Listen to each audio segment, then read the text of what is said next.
Varnado. I frequently misspell his name. I talk to him anyway. Carl, and he is going to tackle the ever popular and ever controversial hero's journey from a gaming perspective. He spoke at last year's conference as well, kind of on the same topic, and afterwards there was a lot of conversation and challenges to him about, okay, we've looked at the basics, let's take it to the next step. So he's here to answer those challenges this year, and he's got a fantastic background in academia, so he knows what he's talking about when you start looking at the hero's journey. He's read the book. He knows what he's talking about, not just, seen a couple of presentations about it. So, Carl, take it away.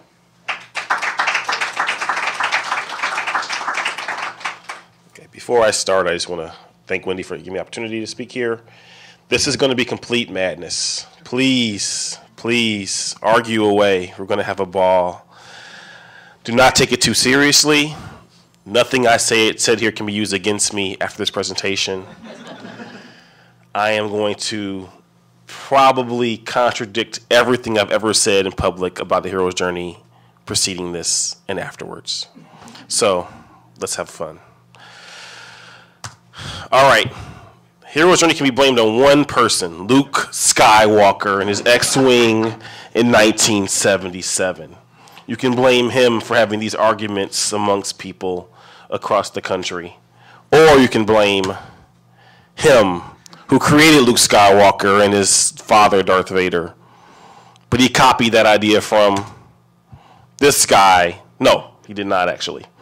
Christopher Vogler was hired by Disney. Okay, so let me give you a little history of how Hero's Journey came to be in the popular culture. 1977, Star Wars comes out. It makes a ton of money. No one knows why. Disney hires this guy to investigate George Lucas's secret, Christopher Vogler. Vogler writes like a 72-page paper to Disney. He credits this guy, who is Joseph Campbell. I can't even think of his name. Joseph Campbell. Joseph Campbell wrote a book called The Hero with 1,000 Faces, and George Lucas used that as the basis for creating his archetypical characters in Star Wars. So Vogler made a lot of money writing a book called The Writer's Journey, which talked about how the hero's journey could be used in film to make people a lot of money. So everybody began copying the hero's journey as their template to make money in film, because that was the template for success in Hollywood. There is some truth to this. I mean, 97 out of the most 100 profitable films of all time use hero's journey as their template. So there is some truth to this. The problem is Joseph Campbell was not a writer. Joseph Campbell was a psychologist.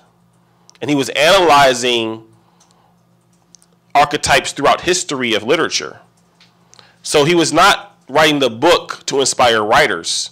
He was writing the book to analyze historical and literature. This is a problem because writers used him now for their example.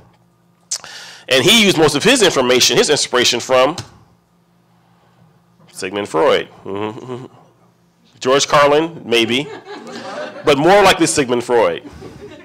So now we have a whole generation of people who have never read Sigmund Freud, don't study Sigmund Freud, think he's all about sex. He is all about sex, but they don't know about that. So they're basically have a whole generation of people making books about somebody they don't know nothing about.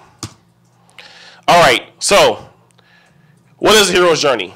This is like the most famous of the kind of discussion about it and what it is. There's all these different areas, and there's like this one, and that's another one that looks like hero's journey. And that's another one about hero's journey. And it's basically got steps. So it's really easy to like kind of go through them really fast. Hero starts off at home.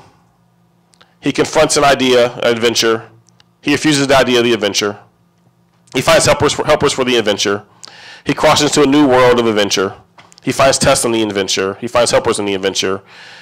He then confronts his greatest fear in the adventure, etc., etc., etc. Now, I'm not going to go into all this because you can get all this on the web. I don't need to go in Hero's Journey like in great, deep detail because I have a more important point here. But if you want to find out about it, type on Hero's Journey on the web. You can get all this information. I'm not going to go all into it right now. I put Winnie to sleep last year. She's very upset about it, so I'm not doing it this year. And here's a fantastic game one, which somebody invented, which is kind of cool. Hero's Journey going on, and there's Vader and Luke on the little game board, which is kind of neat. I thought that was kind of cool. Indiana Jones. You should actually play a game, actually find out who's all the people on the Hero's Journey here. It's kind of neat. All right, here's the problem. Hero's Journey fits great into 3-act, 5-act, 7-act, 9-act structure, depending on your Hollywood book you've bought to figure out how to write. Right.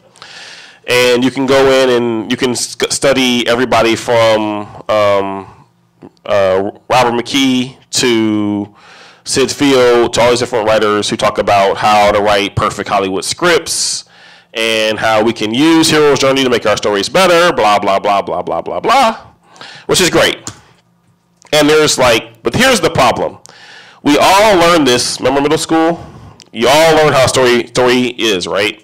You start exposition, you have your rising action, you have your climax, your falling action, then your denouement, which no story is structured like this, but we all think it is, because we learned this when we're 10 years, 11, 12 years old, and we all follow this pattern the rest of our lives. And there's another Hero's Journey thing, which I don't know what I put in for. All right, here's a 5-act structure, and here's a 7-act structure. Now, here's my point. Movies translate great from books because books are written structurally to have a climax. 3-act, 5-act, 7-act, 9-act structure. So movies translate astoundingly well of adapting books and comic books because they are already structured 3-act, 5-act, 7-act, 9-act structure. The idea that movies translate story is profound. But there's a problem. We have made the mistake of thinking that games and movies are inherently compatible because we as writers go, well, of course there must be stories in everything. If there's no story, there's no writer. If there's no writer, there's no job. So of course stories and everything. But perhaps we were wrong. That Prometheus line, maybe we're wrong about everything. Are all games stories? No. Even worse. The world's worst example.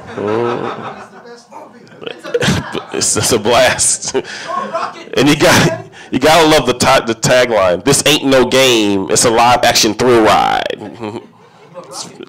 Rocket boots. Awesome. So, here's where it's hilarious. So we say games are structured like movies, and they have 3 acts, but the first Star Wars game was not 3 acts. Remember 1983 Star Wars game? It's fantastic. Everybody play it? Oh yeah, some old schoolers in the house. The game starts at Act 3.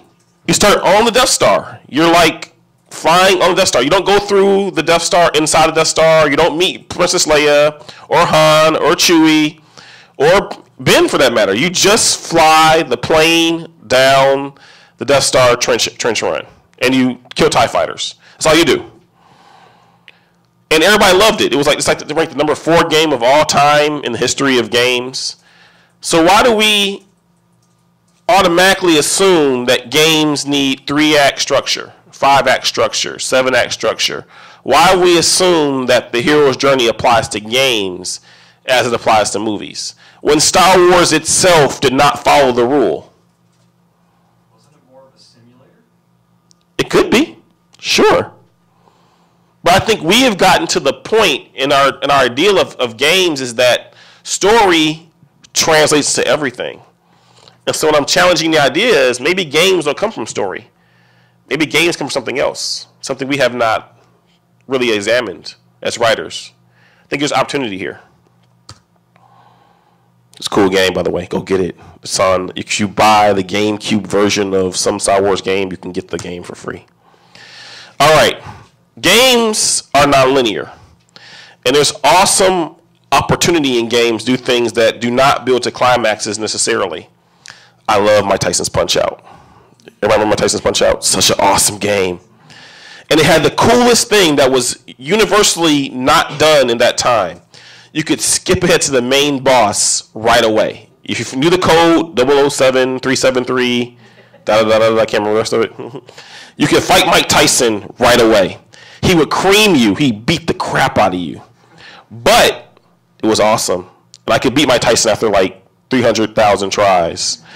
And I couldn't beat Soda Popkinski, though. He was a jerk. But I could beat Mike Tyson.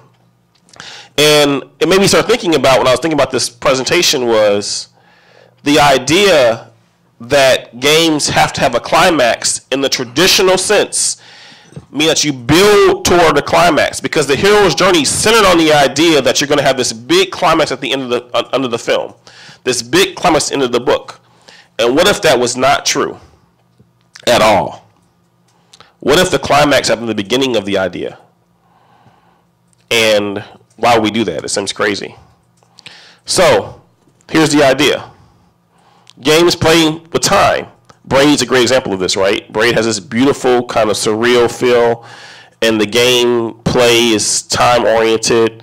And I keep thinking, why is this? Why does this translate? Once again, not traditional 3-act structure, not traditional hero's journey, but this translated really well.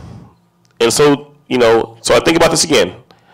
Playing Mike Tyson's Punch-Out, climax at the end, Braid, playing with time, Myst, played with like surrealism and feel, translated well, no 3-act structure. What's going on here? Why is this working? Bejeweled, same thing. What is going on? Why do I love Bejeweled so much? I play it every day, every single day. No 3-act structure. Most people say it's game mechanics, but I think something else is going on here. And my thesis is that, this is a terrible picture showing up here, but maybe games are dreams and not stories. Maybe the remnant of games that we remember in our minds is coming from a dream standpoint. And they have all the ideas and surrealism of a dream state. Think about games for a second. Think about your dreams. Dreams happen over and over and over again. How many of you guys have think you have had a similar dream more than one time? Okay. Now, if you had a similar dream more than one time, how come a dream never replays itself the same way? Movies don't do that. If you watch Star Wars happens the exact same way, the exact same mannerisms, the exact same time. But games do not. When you play Bejeweled is a different experience every single time because there's variables you cannot look at. So our game is really tapping into a dream idea versus a story idea. And then as writers, the challenge for us is how do we translate that?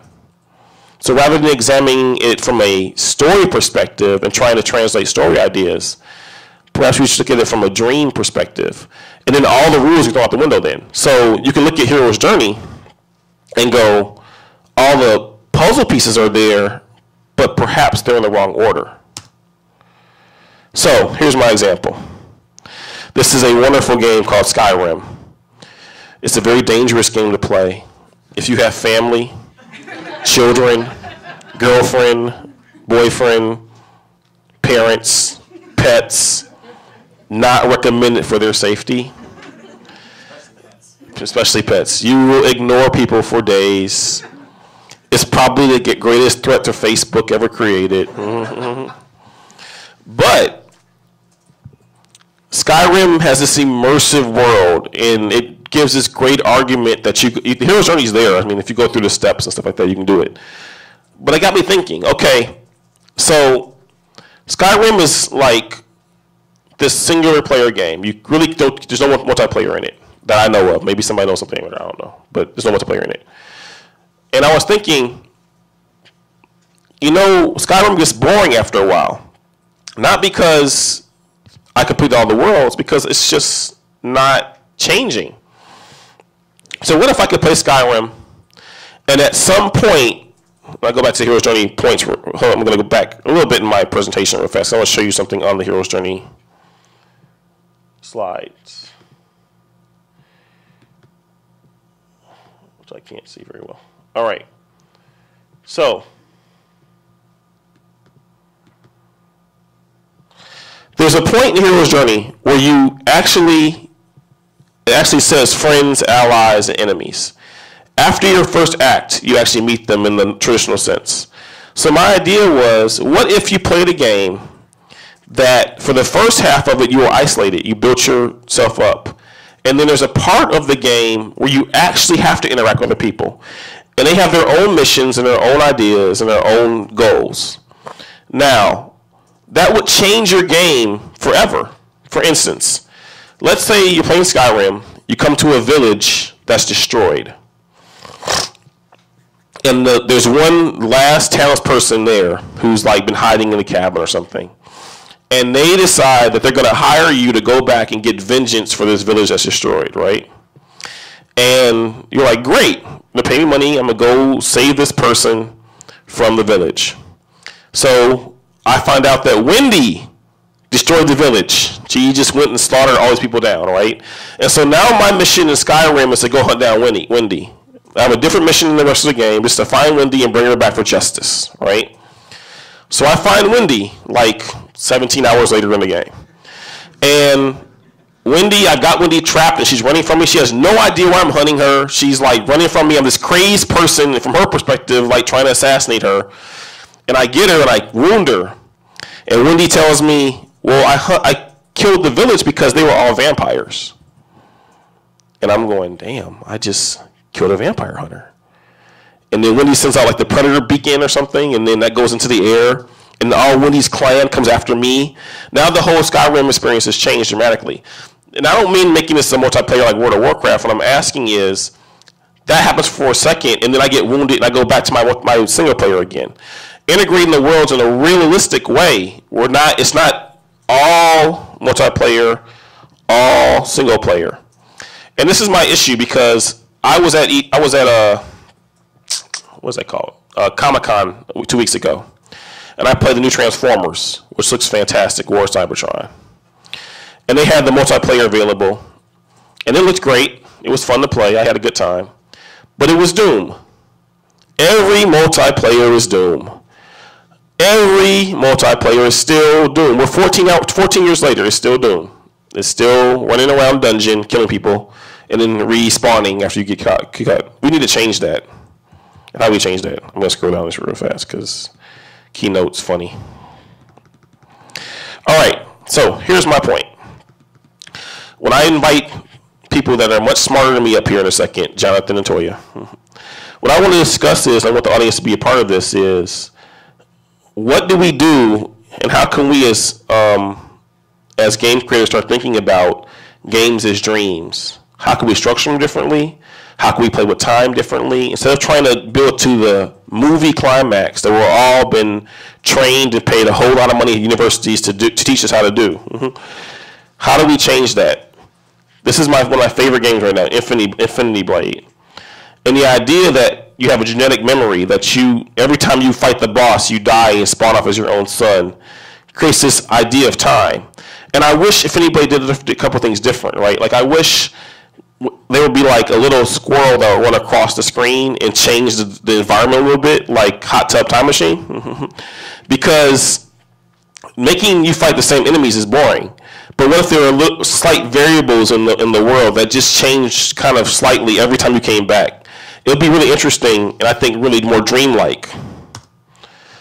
Now, here's my last 2 points. If we can look at Hero's Journey beyond the idea of movies, cartoons, and comics, and build like kind of a team orientation in them. So let me make this point really clear. Rather than think of everything as isolated, that you're playing as one player, or as teams, you're playing as by yourself. If you integrate the two ideas and then let natural variables come in for people's conflicts because we have different interest level, like me and Wendy fighting over vampires and villagers, then the games themselves will become much more interesting because you would have unpredictable variables all the time. And that would make gameplay more varied and more interesting without costing as much money. And this would create an expanded universe, right? Because once you could do that, those variables become infinitely bigger and infinitely more interesting, right? And you build more people and more players and more interest. That's my idea. It's crazy. It goes against nothing I said in the past, and probably I say in the future. But it's this crazy idea that games could be dreams, and dreams could be rooted in some kind of reality other than 3-act structure. All right. Now, here's my challenge to you as we get up and do this panel discussion. Take a moment and think about the best dream you've ever had. Please, PG dreams are appropriate for this conversation. We are being recorded by cameras. I don't want somebody in my house going, why did you start a conversation about that? So PG, G-rated conversations are a must. And talk about how you think what dreams are and how dreams could apply to games differently than how stories apply to games. Little brief conversations amongst yourselves while I invite my two panelists up next to me, and then we'll have a discussion as a group. I am definitely open to have any kind of dialogue you want to, and this is what we should talk about.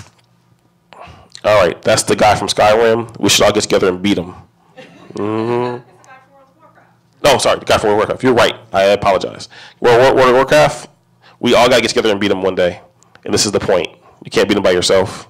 You need help. Mm-hmm. All right. Luke Skywalker, I'm sorry. We've been friends a long time. I didn't mean to blame you for this. Mm-hmm. But, once again, rethink Star Wars. Star Wars is not the gospel of movies. I can't believe I said that out loud.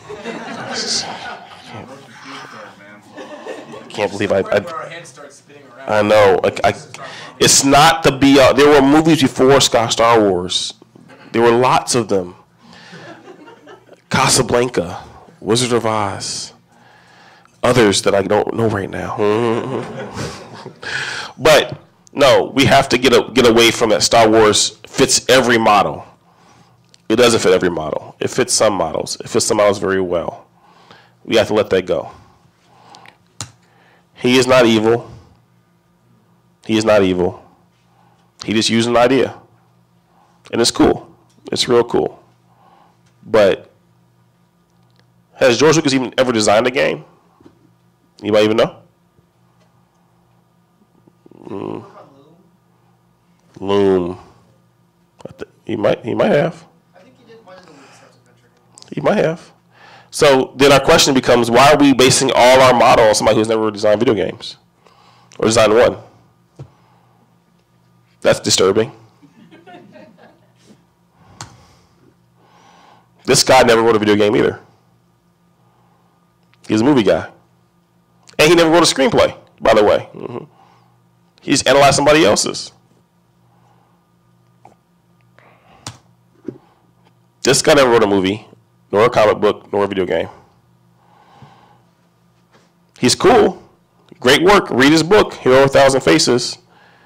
But come on, we can do better. This guy wasn't even alive when video games were alive. We got to let it go, people. Do something different. All right, I invite up Dr. Toya Finley and Jonathan Myers up to talk this crazy-ass topic with me. Good luck, people. We're going to get reamed. It's going to be great. Mm-hmm.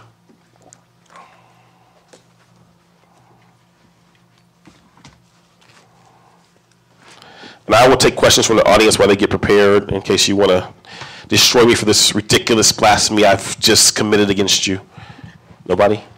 Bring all comers. Yes. I think your idea of games as dream works really well alongside the concepts of flow that are always brought up in game design, especially considering that the 3-act structure can disrupt flow because there's sort of a narrative push pulling you against maybe the way you'd want to play. Absolutely. And I'm curious to know what kind of story structures beyond sort of what you were talking about with Skyrim could come from this dreamscape, and how exactly could you do maybe a multi-act narrative, or just a narrative with acts, not necessarily even multiple ones, that could work with sort of your dream idea. So are you asking how you integrate both ideas, how you integrate the multi-act structure with a dream scenario? Yeah. I think Braid did a decent job, actually. Braid, if you played Braid all the way through, it has a definite beginning, middle, and end. Definitely has Act 1, Act 2, Act 3. But it's very surreal in the way that it feels like a dream state. And I think that's a good example. I don't know of any others at this point. Yes, sir? Well, also Braid, like you said, lets you skip around. Yeah. I've always felt like Go for it. I've always felt like Braid kind of is riffing off of Joyce's Portrait of the Artist. So it is, Like yeah. it's even with the themes that are in there and the way that the snippets are coming, it feels like it's. I don't feel like it's trying to tell it necessarily a structured story. It's more about an experience. So yeah. Fair enough. Dr. Toya Finley, you May I involve the audience? You may never involve the audience. This is all right. about us. And can I agree with you by disagreeing with you first? No. Okay. Because what I would like to do is challenge terminology, and it's not just your terminology, it's the Sure. terminology that writers use. Go for it. Okay. I'm going to ask people in the audience two different questions. All right. First of all, who has played Limbo? All right. So you're up for fodder. All right. Can I ask you, what was the first thing you did this morning? I got out of bed, And then what did you do? then I took a shower, And then what did you do? then I went downstairs and woke up my friend. Okay. What did you do when you woke up this morning? Yeah. I got up. Actually, no. I turned on my laptop and stayed in bed for a little bit. Then I got up, got a little something to eat, and just got ready to came here. Okay. Those were two very different stories. Let's call them narratives. They narrated something to us. They were two very different experiences. I asked them, what did they do when they got up? They weren't the same. Okay. Who played Limbo again? Okay. I'm going to pick on you, Dansky. Okay. Dansky's always good for fodder. Why do those little boys come after the player character? Why are they attacking him? Never really get a good explanation that it's a dream state.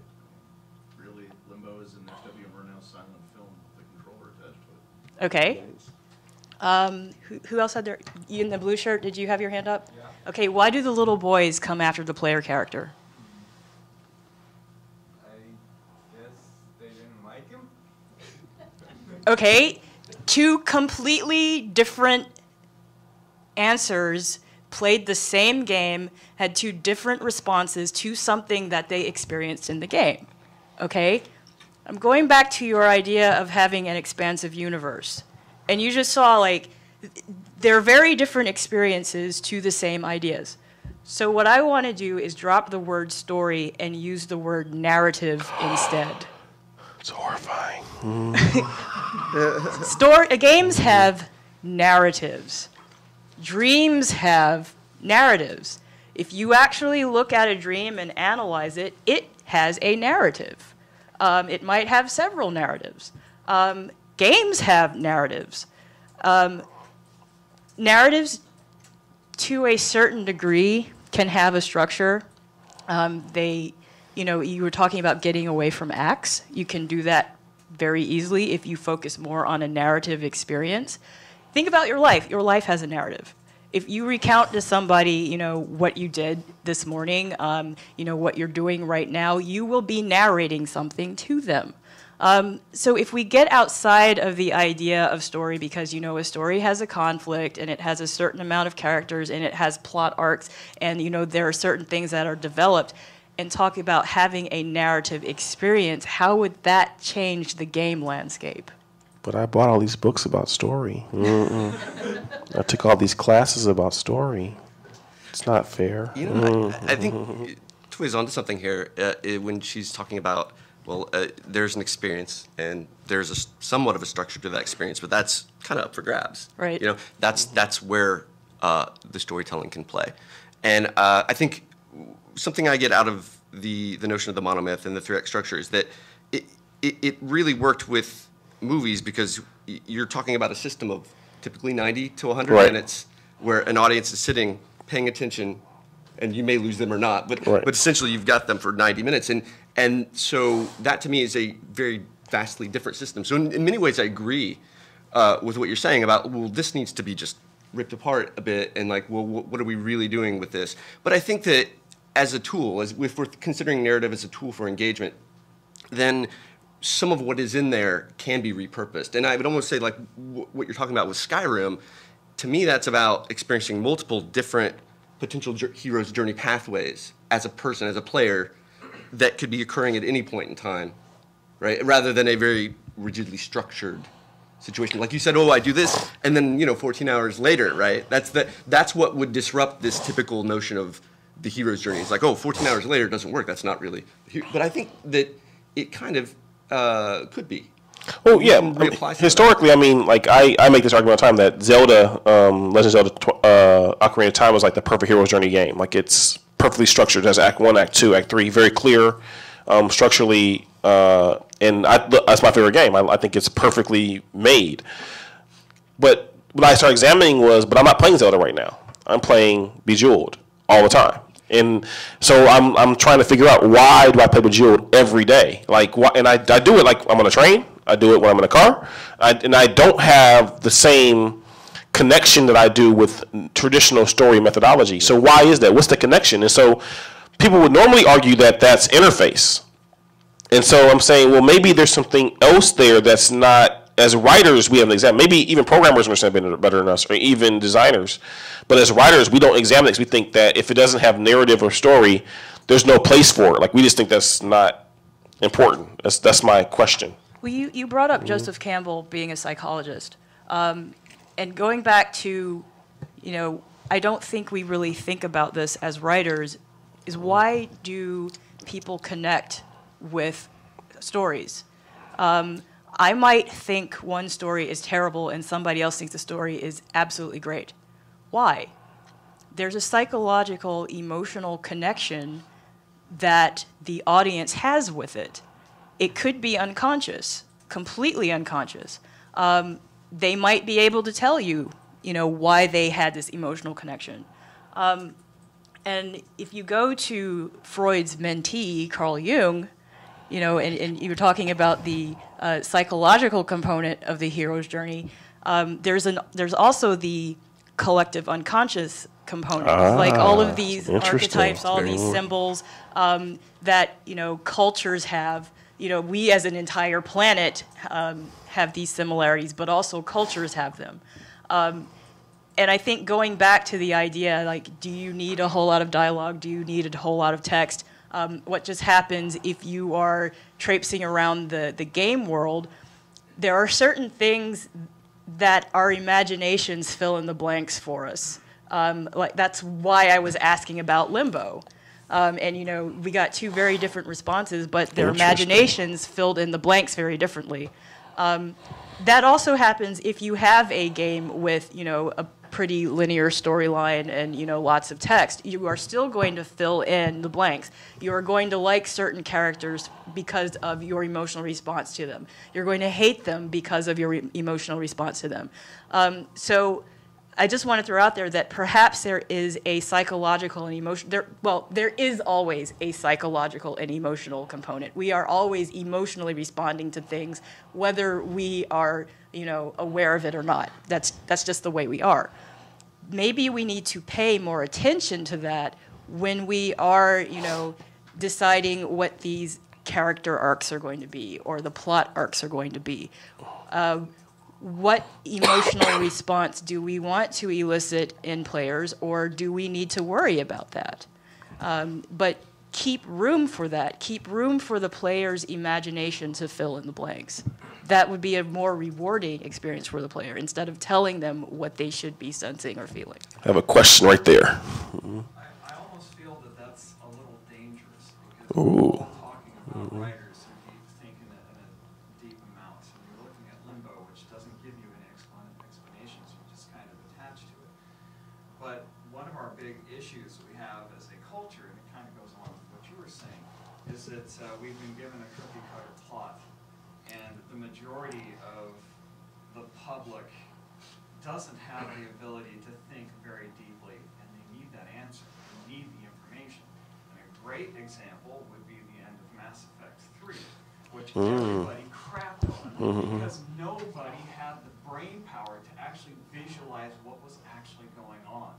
And so I feel that this is dangerous as writers, and as somebody, I love good stories, so actually I support what you're doing. But if you want to make money at it, I think it's going to be a little bit dangerous. And sorry, I'm having a brain fart. The other game, not Limbo, the time game. Braid. The braid. Braid also didn't give you much information, so you're kind of like building up a lot of interesting ideas in your head, which is what's going on. I'm fascinated. But a lot of gamers and a lot of people who enjoy their movies, if they're not spoon-fed, then they have a hell of a time. Oh, is it commercial to be controversial? I love this. Yes, sir. And then Dansky. Perhaps, going along with that, perhaps we could inject it into I'm speaking metaphorically, of course, perhaps we could inject it into the culture, like the way that casual games sort of started. Like at first, it was PopCap with Bejeweled, or at least I believe that was one of the first, at least I believe that was one of the first commercial casual games. After a while, a few people started to like it and it would spread. So perhaps if we had maybe like a few indies or something come up with an idea that dances around that, then perhaps we could just see what happened from there instead of just kind of mass pushing it in. Interesting. Dansky, you next. Just to play devil's advocate, I think there's something really interesting going on here in terms of the intersection between form, mechanics, and narrative. The games we're talking about as being really interesting, dreamlike stories have no advancement mechanic. Interesting, On the yeah. other hand, the hero's journey maps perfectly to an advancement mechanic in a game, and the advancement mechanic is something that is very desirable in a longer game. Yes. And so I think if we're going to think about trying these new styles of narrative, we can't simply think of it in a narrative context. We also have to throw in mechanical discussions and the form of the game in question that we're working on, and whether it can support a dreamlike narrative or whether the audience attention span demands the advancement to reward them to keep them moving forward. Absolutely. Fair enough. Can I? Yes, sir. Yeah, and then I'll just respond. Sorry. I'm just getting here. Gotta get the audience here. Yes. Go ahead. Okay. Advancement mechanics, I think if you trace that back, you're basically stuck with the reason we have the hero's journey is because we have language. And language is essentially linear and communicative, and most of those early stories were something you could memorize, and it was easier to memorize that arc. When it became written, it was still linear. Games aren't linear anymore. And so you're actually talking about a different medium. There's no reason it has to do that. It can do that, but it could jump over to something else entirely. So. Cool. Jonathan, respond. I'm sorry. Yeah, I just want to say, Richard really hit it there. It's like the notion of, it has to happen with the designers as well. You have to think about what is the system and how is the system treating the player, because ultimately it's not, what you saw about the Hero with 1,000 Faces, it's always about character change. Right. But it's not about character change, it's about player character change. So it's like, how are we providing an experience in which they feel like they've either learned something or something different has happened or they've changed over the course, and that's the kind of the advancement mechanic thing like that you're talking about. If that system is there, that kind of thing can be applied. Without it, it's a completely different story. Literally. In the back, and I think Keith, and then you, and then Wendy. Yes. I like to take the example of 1001 Arabian Nights, the primary example of the cycle. What if you chopped up that book into its component stories and just rearranged them, then read them? They would still have some sort of gel, but they're very independent stories, and that's something that games currently do with stories. A lot of narrative games, especially procedural narrative games, do, but at a lower resolution, like lines of dialogue or formatted, structurally formatted sentences that are then variables, replacements. But if you took your storytelling to a larger group of a larger grouping, you could say, like, I've got 100 stories in this game, and you're playing through the game and you're encountering these stories in the ways that you're kind of choosing, maybe not even explicitly. You're playing the game, and somehow they're mapped to what you're playing. And here's the story that happens when you've done this situation in the game occurs. Yep. I agree with that. I'm actually writing something called an illustrated film right now, and something along those lines, because I was watching All-Star Superman on like YouTube once because I couldn't find it at my local Blockbuster or something, and I end up seeing because YouTube they divide the movie up by like 10 parts, right? And I skipped the part 8 and missed part 6 and 7. And so then I watched them out of order, and the movie had a different meaning because it was a reveal to me versus like going in a linear the way this director and gave me some idea about how that works. So I mean, it's a good idea, like choosing what comes first, having the player choose what comes first, second, third, and that changes the way they experience the story in a very different way.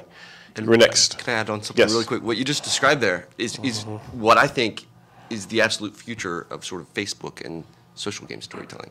Well, because what we were talking about is like these little bite-sized pieces. Yeah.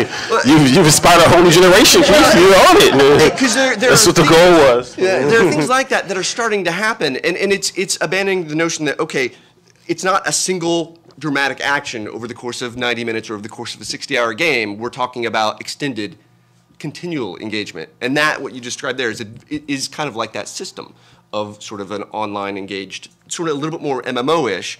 Although, you know, when you get to Skyrim, like what you said, it's like the first thing is a caveat. Okay, you're going to ignore everything else. You will get sustained. You'll be in that, and you will really experience the story only if you're engaged for hours after hours after hours. Right. Mm-hmm. Sometimes that's not the way the story experience system is set up. It's little pieces sometimes. Smart. Yeah. Mm-hmm.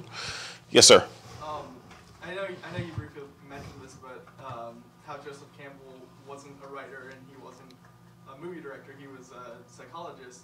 And James Bortno in his most recent extra credits talked about how he doesn't feel the hero's journey is actually supposed to be meant as a formula. It's meant to be as a lens that you view story. And I don't know, I just wanted to know what you guys thought about that, if you agree with him or... Yeah, and I think that's kind of what you were getting at as well, right. Is that it's been turned into a template that doesn't necessarily apply universally, even though, and the reason why people have felt, I think, that it's universally applicable is because Joseph Campbell, in his original research, went and studied multiple cultures, right? Right. And that was the idea. It was a very transcultural phenomenon that he recognized and sort of explicated. And as a result, that's why it's been, and as a result, I think that's why it made so much money for Star Wars. Right. It hit upon something that was very, very strong.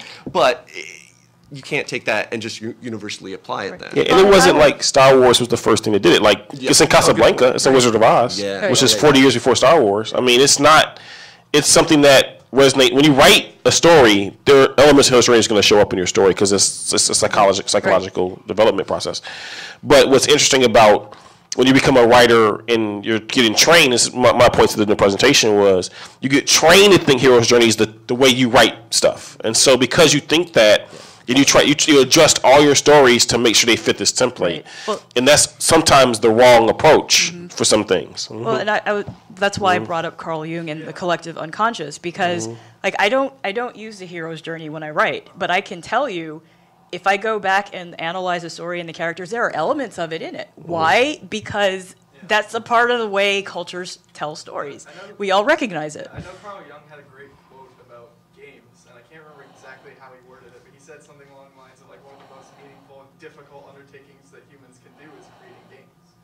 So I thought that was really interesting. Well, and I think, just to, it goes back, sorry, back to the emotional connection again. You know, and looking at the hero's journey, looking at using the lens, we recognize those characters and those stories in ourselves or people that we know, and that's why they emotionally resonate. But again, if you try to straitjacket that into a story, number one, it's going to become mundane, and everybody's going to know exactly what's going to happen, and you know, because everybody does it, it becomes cliched. So. There are a lot of things I like about this idea of talking about it talking about game story, game narrative, whatever word you want to use, in terms of dreams instead of 3-act structure. Partly because it would give me some ammunition for talking to the suits who want to say, well, where's you know, they've got their favorite thing. Where's the reversal in Act 3? You know, like. I'm trying to break out and do something different here, work with me, you know, and if I can say, okay, let's look at it in terms of a dream and a dream experience, I think that may give me some new language to help talk to them about it. So I appreciate that, and I'm really kind of excited about thinking about this. So And thank you. there's some people that have done much better academic work than I have on this. If you type in games as dreams, I saw some. I didn't want to like quote all their stuff up here because I have time. There's some amazing websites doing a whole bunch of research on like what this is and how this works. And please go look it up. Yeah. I also wanted to say that it is a little ironic that it all comes back, that the hero's journey goes back to Freud, and you're talking about dreams. Right. Freud was all about dreams. So in some ways, We're still there. Yeah. But just cookie cutter is what I'm getting away from. It's not. I love Hero's Journey in the process, and we're gonna go 1, 2, 3. Okay. We're gonna go 1, 2, and then we're gonna wrap it up a little bit. Yes. Couldn't we, as designers, or like any designers or whoever's in this room, couldn't we as designers like begin to use the mechanics to influence the narrative, like influence the dream stage in a different way? Like Yeah. It'd be a cool workshop to do maybe next year or, at some point. It's just actually just have a sit down and kind of like do a whole rethinking of the process. I think that'd be fun. Now you can write up your session. All right, so I'm on for year 3 without even knowing it. I'm now going to be here next year doing Tetris as Hero's Journey. Go ahead. Yes, sir. Mm-hmm. Yeah. Okay, basically, I'm actually one of Wendy's former students, and I just wanted to back up what she just said. Having that language to kind of separate it from the standard story structure we all learned would actually be tremendously helpful, so absolutely want to do that. Cool. I mean, if you could throw out the term sense of wonder. Like if the suit says, where's the reversal? Gamers are used to that. Where is there going to be sense of wonder for them? In dreams, you have a sense of wonder. Like while you're in the dream, it might make a whole lot of sense. But then when you think about it later, it's like, wow. Oh. It would also be interesting to see then if games start influencing movies, reverse, like in comics, because they're coming from a dream perspective, and then they get influenced by that medium. Oh, yeah, we're going to take over the world. It's all over. We just solved all the problems of Hollywood and Silicon Valley in 50 minutes. Please, just please, not another Battleship. Battleship was awesome. Mm-hmm. There's a reference I wanted to throw out there for folks. I think you'd be especially interested in it. There's a lead designer named Seth Sivak. He's at Zynga, and it's Sivak. He wrote this article when he was studying with Jesse Schell, and it's called The Player's Journey. It's kind of riffing off of the Vogler, the writer's journey. He calls it The Player's Journey, and he breaks down the stages, and he uses Ocarina of Time as the example. And it's so awesome. Yeah, and he really gets at that thing and showing this is how this works. And I thought it was a really good thing to read because it just really hones you in on the fact that, it's not about telling a story about a character as much as it is like putting the player in the experience. Ocarina of Time has all the elements because you don't. I'm about to get a geek on you. Just give me a second, because Link doesn't talk. So because he doesn't talk, you actually have his voice. Because it's like you read his dialogue, you don't say it. So therefore, it's like a book. You imagine your voice on top of Link. Then you're a kid in the game, and you become an adult in the game. And so there's all these psychological triggers in Ocarina of Time to make you think you're going on a journey yourself, versus controlling Link going on a journey. It's a very smart. And then you name yourself in the game. They actually put your name into the dialogue, and just dude's a genius. All right, go ahead. I find this discussion of the narrative experience and sort of what you were saying about Limbo to be really interesting. But at the same time, part of me feels like, how can I put it? I sometimes worry that writers, in some ways, are undervaluing themselves in the sense that the players are not only interested in what their own perspective and what their own narrative is. They're also interested in what the writer has to say. I have my own interpretation of what those little kids in Limbo is, but I would love to know what was the designer's idea. What was his word version of the narrative? And with the Mass Effect 3 ending, I'll be honest, I was one of the people that was dissatisfied with it, and I've envisioned, I've written 20 fanfics in my head already about, well, this is what happens next, but I was so interested in the story that the BioWare writers were telling that I'm like, I want to hear what their story is. I want to hear what their interpretation of this ending and where it goes from here. Did she just introduce designer's commentary in the game soon? Going to do like DVD commentary, like designer's commentary in the back. You can change the audio. Designers talk about their experience making the game as you're playing it. Awesome. Portal does have that. Yeah, Portal does that. Except Portal doesn't do that on the ending though. Portal doesn't do that on the ending. They just do it in certain segments of the game. It's like, oh well, we made this character this way because this. They don't really do it with narratives. That's actually a good idea. That's Well, cool. I think to go to your question, and I think game developers get in this trap, it's that one game fits all. That's not the case. You know, we have different game genres, you know, we should have different game experiences, and games have different audiences. We shouldn't try to expect, you know, every player to love this game.